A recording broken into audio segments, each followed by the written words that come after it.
Facebook chief executive Mark Zuckerberg has unveiled a new search feature in the company's first staged event at its California headquarters since becoming a publicly listed company in May.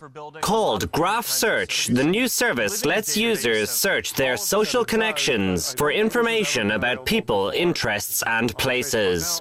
The social networking giant says it will help users who, for example, want to scroll through all of the photos their friends have taken in Paris, or search for the favorite TV shows of all of their friends who happen to be doctors.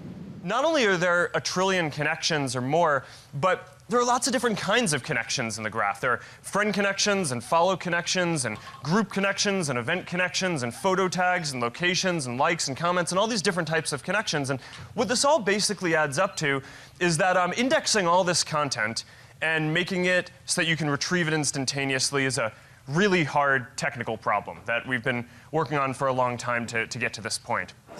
Until now, Facebook users were unable to search for friends who live in a certain town or like a particular movie. And analysts said this latest feature is typical of Facebook's innovative strategy when it comes to trying out new ideas. So anybody who's been watching Facebook for any period of time knows that they are doing things exactly the same way as a public company as they did before they went public.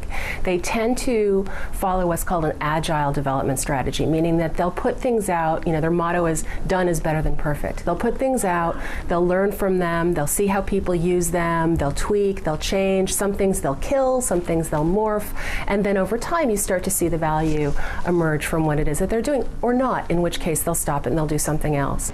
The Graph Search is one of Facebook's boldest steps since its initial public offering flopped 8 months ago, and comes amid concerns about the company's ability to produce the same kind of robust earnings growth that Google delivered after it went public in 2004.